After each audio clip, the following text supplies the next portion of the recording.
Welcome to the Insomnia Project. Sit back, relax, and listen as we have a calm conversation about something hopefully somewhat mundane for you.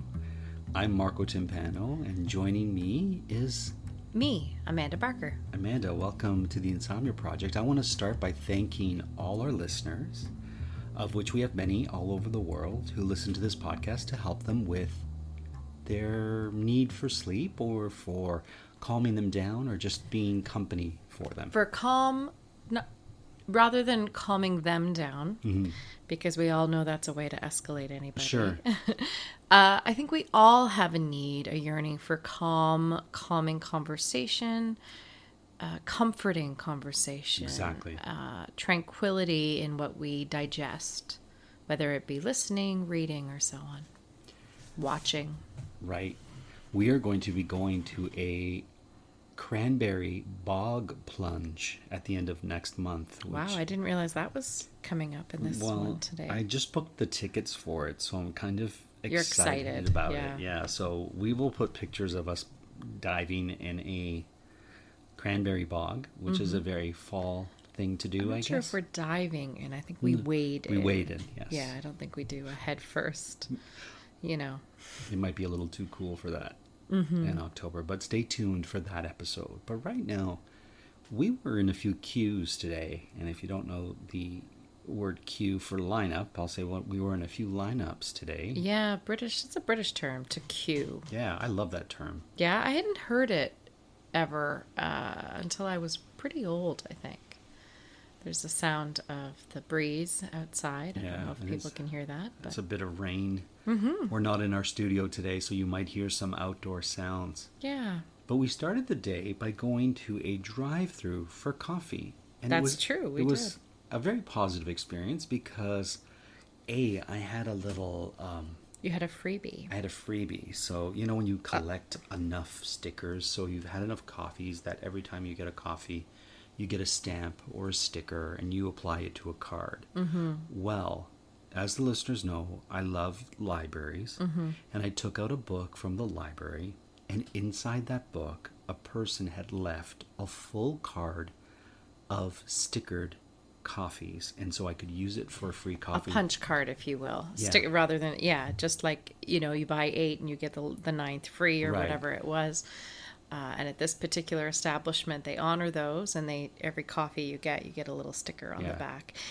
I want to thank the person who Yeah. left their bookmark and sent me a free coffee via I the felt library. badly for them, but maybe it was an intentional moment of paying something forward. I was grateful to them. The funny thing is, if it was in a new age kind of book or a self-help Right. book, I would have been, oh, that's so great. But I don't think it was. I think it was in a podcast. Probably it was a mistake on their end. Sure. They dumped it in the slot and went, oh no. But, we definitely needed it today and appreciated that little gift from whoever. Certainly. So, anonymous person, thank you so much. Now, let me ask you this, Amanda. What makes a drive-through lineup good? A fast food drive-through lineup? Or whatever. You know, when you get in your car and you're in a lineup, a drive-through, what makes it a positive experience? I'm just trying to think of other drive-throughs that exist that are not for fast food or for coffees. The only one I can think of is self-banking drive-throughs. Oh, yeah. That's the only other one, but that doesn't... Do they still do that? I guess they do. But I remember being a kid and always being in that lineup with my mom and driving through, and then that capsule that would get sucked into the ground. Do you remember that? No, I don't remember. I remember you don't? telling me about this, but I've never... Oh, you never had them? No. Okay, well, in New England, where I grew up, it was pretty exciting, actually, because you would talk to somebody through a glass window. You'd see them in the glass window. A teller. A teller, Okay. yeah. But there was 2 at a time, so there would be 2 going at the same time. So there'd be 2 different tellers, so you'd kind of have to make eye contact with the one. And you would tell them what you needed, if you needed to cash checks or cash or whatever. And they would say, okay. And then you put all your my mom would put her bank book, because people used to have bank books. I remember bank books. Yeah. They were like little passports, almost. She still has hers, and she still uses hers. Oh, can you still use a bank Oh, book? yeah. Oh, I didn't know. Yeah, she writes down everything that she takes out. But I remember bank books like this. They were like little passports. Yeah. And you would bring it to the teller. Yeah. And they would stamp whatever transaction you did. So you'd know exactly what was coming in and exactly what was going out. I mean, similar to online. But anyway, I looked forward to that drive-through. I loved going to the bank because it was magic to me. You would get this capsule, this plastic see-through capsule, and you'd put your bank book in or your checks. My mom's work in particular, she would deal with a lot of people writing her personal checks, so she would cash those. And she would put it all in and wait for it, and then it would come back, and you'd get the cash back and your bank book back. It was true magic how they did it. Was the capsule like the ones you sometimes see in stores where you put it into a slot and it got sucked in? It got sucked in, but what do you mean in stores? You see it. Okay, so I sometimes see it in big box stores. They'll have it when the teller has a lot of cash in their till. Oh. The manager will come over and put some of What's that called? Skim. Oh, is that what it's called? It's called skimming. Oh, I didn't. Oh, okay. You have to skim your till every hour. Okay. Did you never work in one of those jobs where you had to skim the till? Never had to skim the till. till. I only ever had to do that when I started working. It was my first job in the big city. I worked at a video store. Which they don't really exist anymore. No, they don't. I was 24, I think, and might have even been 25. I remember feeling a little bashful because I had my degree and I had a lot of cool jobs and in my mind at that age and traveled the world to some degree, not completely obviously, but I could not. I thought I was going to be an actress, so I thought that meant I'd be a waitress. Right. That was what they tell you. And so I moved to the big city with my homemade headshots and my cobbled together resume and handed them out. And then I went around trying to get a waitering gig. And what no one tells you is that it's really hard to get a waitering gig in a big city because there are professional waiters. Sure. It was harder to get that than an acting gig, truthfully, for me. I didn't have the qualifications. So anyway, I couldn't get a job. So I finally was like, I don't know anywhere. I need to make rent. So I got a job at a video store. So that was the first time I ever really had to work a till. Right. I'd never worked at a grocery store or even a fast food place. So I was taught by this really clever 16-year-old gal, Stephanie, that I worked with. And she looked at me crazily like, you don't know how to skim a till? And you had to take out, because you always wanted a float of $50 in the cash. So anytime you did a lot of business, you would take that out. You would write how much you're taking out. And you always needed to have another person there. So obviously you weren't skimming yourself. Yeah. Sure. Pocketing the cash, and for someone to deal with the customers. And you'd put it in a big envelope and write how much you took and what time, and so that's what that's called, the skimming. I want to dive into this retail experience you had at a video store, which they don't really exist anymore. Yeah. What were the most popular films on video when you worked there, to the best of your recollection? So the year would have been... don't tell the year, tell the thing and see if I can guess the year. The first 3 or 4 seasons of Sex and the City were extremely popular rentals. Sure. It's so funny. One of the ones I remember was this movie about marijuana, Reefer Madness. Oh, of course, yes. I don't think I ever saw it, but it's a cult classic. I remember seeing it always on the shelf because, back then, for people who don't remember video stores, because I have to remember there are people who don't remember video stores. When a blockbuster movie came out, it would take easily, you would devote an entire section to that movie. So I think Armageddon was a big one. Okay. Ben Affleck. Oh, twice. Pearl Harbor. We just specialized in Ben Affleck movies. So this was early 90s, 92, 93? No. Oh. So maybe I'm wrong. Maybe it was Armageddon 2. Okay. Pearl Harbor 2. I don't remember. No, I'm joking. But no, it was the early 2000s. Oh, of course, Sex and the City. I don't know why I'm thinking yeah. early 90s. But I don't really remember. Those are just, I remember like blockbuster movies. They all seem the same to me. Sure. So they would take up, you would get 50 to 80 copies of any given movie. Oh, when it first was Yeah, released. because it's such a demand. Oh, Sure. this movie's out on video. Everybody would run to the video store to go get it.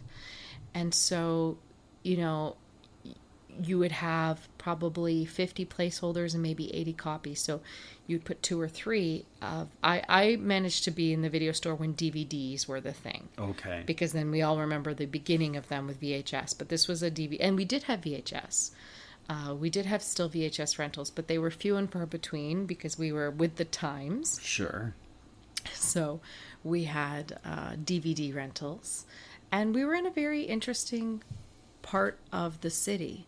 So we had some interesting specialized markets. We were in a real pocket of LGBTQIA presence, and so we had a lot of those types of movies. Okay. Maybe more than, say, a small town would. And they were really popular, and we had regulars. Actually, one of the cool things about working there, and I was there about a year. This is some inside dirt to a industry that doesn't really exist anymore, It's folks. true. When the film festival would happen, and or when somebody famous was shooting a movie, you'd actually get some pretty big names. Would come through to Yeah, rent. because Oh, they interesting. would, where else are they going to get a movie? Right. So they'd come in because they'd want to see something by a director that they were going to work with. They'd come in just because they were shooting, so many series, or they were just on set so much that their only time to watch a movie would be to rent a VCR, which we did do, or a DVD player, which we did do, bring it to their hotel room, plug it in, and they would rent a pile of movies. So I remember, what's her name? Amanda, she was in Pulp Fiction. Christopher Plummer's Yes, Amanda Plummer. yes. Yeah. She actually came in a lot. And the problem was a lot of the celebrities, their address would be a hotel. Right. So you'd have to plug in their address and it would come up as the Sutton Place Hotel kind of thing. We'd also get people who were like coming through town on tours. So like stand-ups would come in and try to rent movies because you just have to live a life on the road in some professions. So that was an interesting part of the journey. I can only order things, and now tell me if you're like this. If it was all alphabetical for the most part. Okay.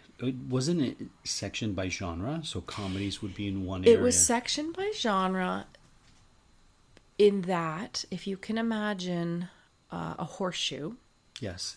Because the front was all windows. So imagine a horseshoe, and that was most of them. The outer ring of the horseshoe was all the new releases. Oh, I didn't know that that's how it functioned. Yeah. Okay. So that was done alphabetically, but, Sex and the City just lived there. Or really popular rentals. I see. Okay. So Sex and the City, and that's the first series I think I rented there. And I remember renting the whole thing and watching it in a weekend. Up to that point. It was about halfway through at that point.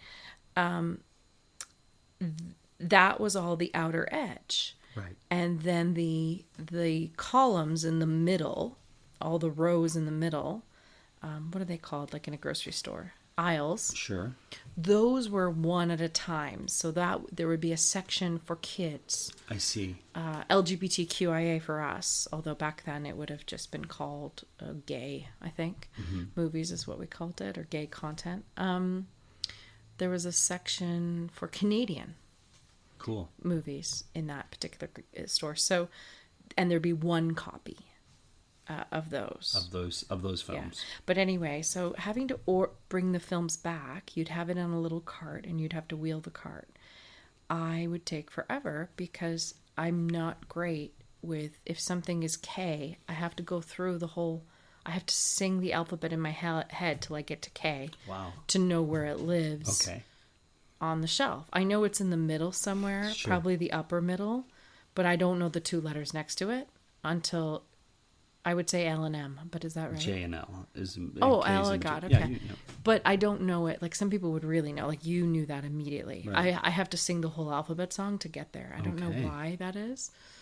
I don't know. I know there must be other people like me. I just assumed everybody was like that. So it would take me a long time because I'd be Sure. like, I don't know where R goes.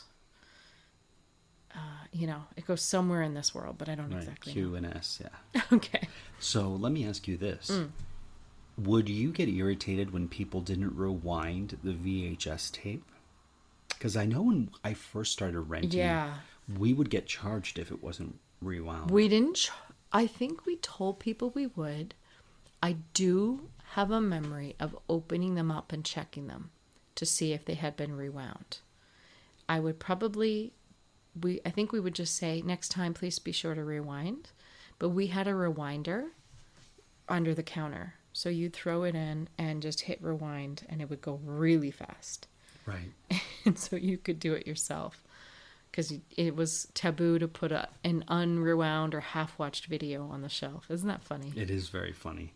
You know, another industry that's sort of disappearing, if not almost completely disappeared, is the travel agency. I know, but they do still exist. They do still exist, but I remember when you were planning a trip, Yeah. you would go and sit with a travel agent Yeah.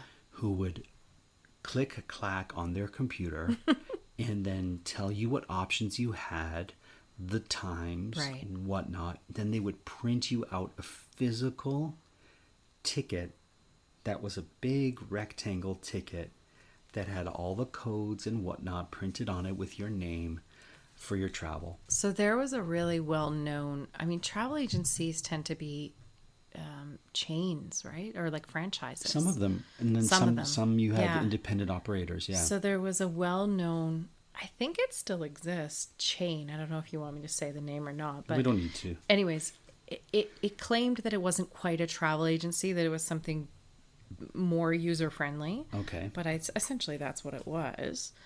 And they kept advertising for people. I applied there twice. Okay. No, I applied there once and I had a great interview and got not one but 2 rejection letters. Okay. 2 weeks apart. So they really They didn't want... really didn't want me. That's why I ended up at the video store. Okay. And I thought, I can tell them about this. I've traveled here and there, and I have Sure. all these computer skills. Nope, they didn't. They didn't need me. But And what's funny for our listeners is, I have to say this about Amanda. When it comes to booking travel that we need to do, whether it's for our work, which we travel quite a great deal for work, or for our own personal pleasure, you are so adept and so great at using the online platforms to pick the best flight, the best train travel, and the best route or route we I'm could take. pretty great at it. I delight in it. Yeah, you do. I love it. A few times I've gone with a group of friends to a place, and I will say, if you tell me what it is you want, and even more importantly, what you don't want, I will present you with options. Right. I've done that with cities and countries. What do you want? What do you, resorts? Okay, we're going to go to the Caribbean, but do you care about this? Do you care about that? Great. With that criteria, I present to you these 3 options. Right. I absolutely love doing it. I know it was a real missed opportunity, but hey, I got all that DVD organizing experience that, I get to use right now in talking about it. Sure. Who would have thought? Yeah. Did you sell any confectionery or any? We did. We sold gummies and popcorn. Of course. Bags of like cellophane kind of bags of popcorn that we would eat when we were really hungry.